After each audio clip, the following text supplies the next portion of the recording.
Dostlar salam, hər vaxtınız xeyir olsun. Deməli, bu mövzu bir dənə sualla düşür imtahana, tamam mı? 10 illərə 100% düşür, 9'lara isə düşə də bilər, düşməyə də bilər. Bir balaca dəyişikliklər var, əlavələr var və s. və ilaxır. Amma uzun sözün qısası biz başlayaq. Arkadaşlar, ekranda gördüyünüz bax bu fiillər. Bax bu fiillər. Bu fiillərdən sonra direkt fiil gələndə to qəbul edir. Try, decide, promise, expect, want, mean nəzərdə tutmaq mənasında.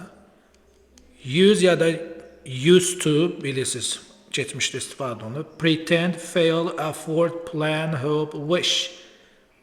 Be eager. Bir də bunlar. Prefer, remember, forget, stop, regret, start, begin. Bunlardan sonra direkt fiil gələndə nədir? To verəcəksiniz. Sadə fiil yox, ing yox, to. Bunlar niyə yaşıl rəngdədir? Çünki bunlardan sonra həm də ing də gələ bilir, yəni gerund.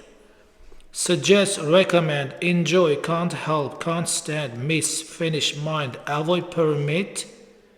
Yenə bu fiillər istənilən söz önüdən sonra, istənilən yiyəlik halından sonra bu apostrof s olsun, s apostrof olsun, my, your, his, her, its, I, your, their olsun fərqi yoxdur.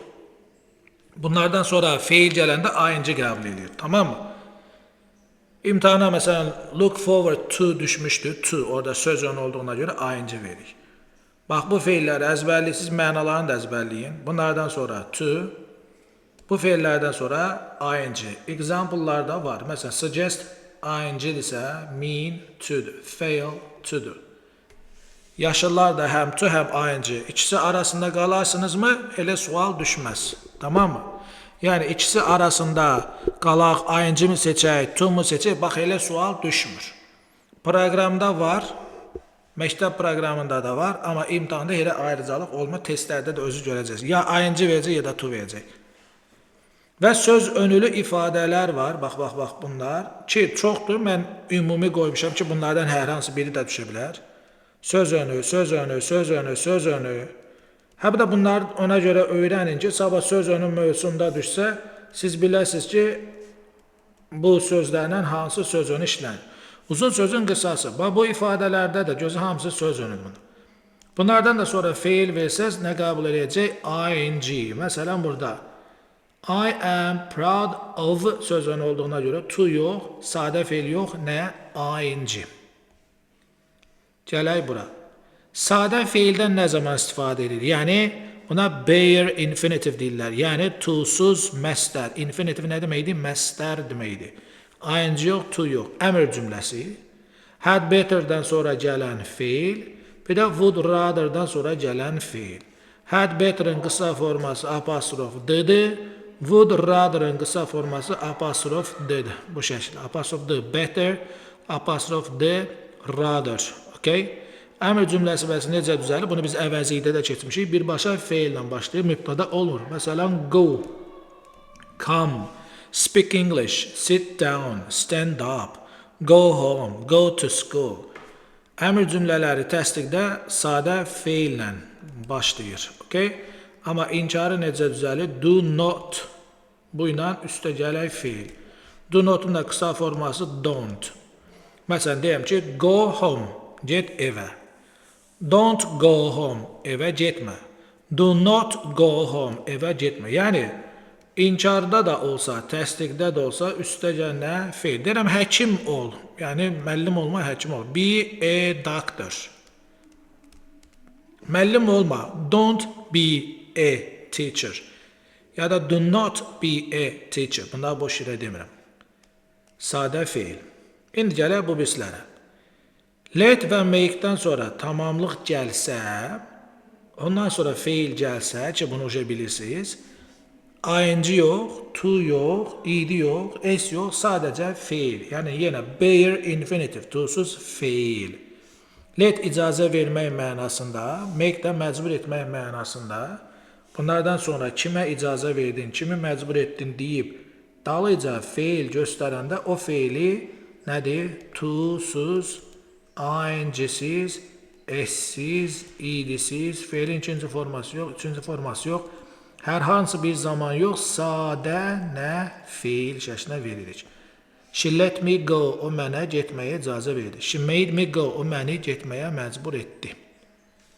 Amma bu gördüyünüz feillərdən sonra tamamlıq məni, mənə, səni, sənə, onu, hər hansı bir tamamlıq verib. Sonra feil versəz, o feil to qəbul edəcək. Görsən bu tamamlıqdır. Me, him, her, it, us, you, them, Əli, Vəli, bir Vəli, somebody, nobody. Yəni hər hansı bir söz verir tamamlıq kimi.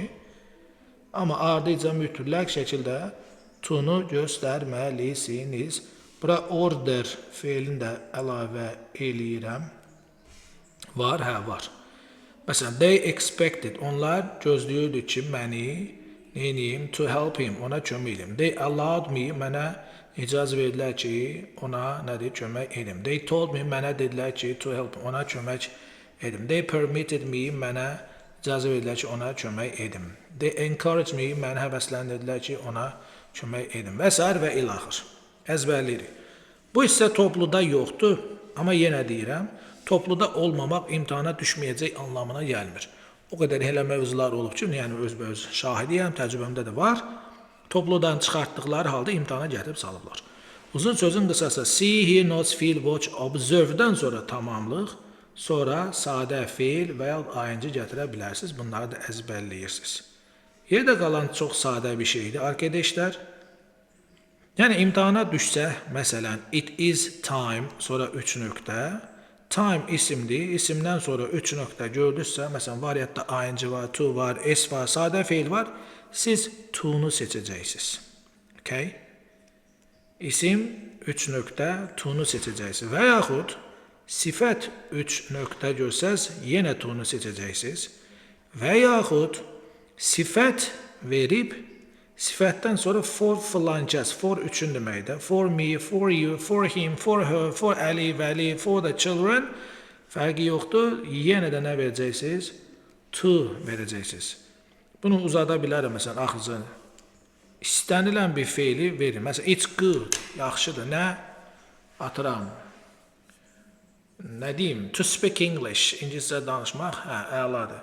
It's good to learn a new language. Yeni dil öyrənmək yaxşıdır. Yəni, it's good for me. Mənim üçün yeni dil öyrənmək yaxşıdır.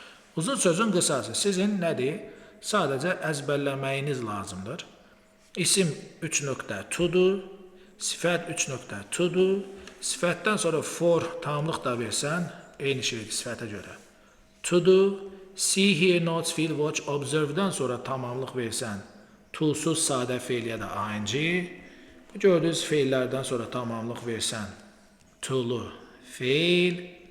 Let make-dən sonra tamamlıq versən, ing-siz və to-suz feil. Əmr cümlələrində to və ing olmur. Had, better, would, rather-dan sonra to və ing olmur. Sadə feil olur. İstəyir təsdiqdə, istəyir inkarda. İstənilən söz öncədən sonra, istənilən yeri halından sonra sadə feil gələndə həmişə ing qəbul eləyir. Dedik ki, bu söz önlülü ifadələri də əzbərləyin, həm söz önlü mövzusuna görə, həm də bu mövzuya görə. Yenə də bütün bu temadan düşsə bir dənə sual düşəcək. Bu ekranda gördükləri suggest, recommend, enjoy, can't help, ta ki aşağıya qədər, bax bunları deyirəm. Bunlardan sonra feil gəlsə ing qəbul eləyir. Amma bu yuxarıda sildiklərimi görsəz, bunlardan sonra direkt feil gəlsə nədir? To qəbul eləyir. Mənalarını da öyrənin. Nə də olsa nədir? Lazım olar imtihanda, listeningdə, oxuda və s. və ilaxır. Bu yaşıl rəngdə olanlardan da sonra to da gələr, ing də gələr. Məna fərqi varmı? Məsələn, remember, forget, stop, regret də var. Amma imtihanda düşərmi? Düşməz, narahat olmayın. Belə, testin izahında görüşərik. Özünüzdən müğayət olun. Hələlik.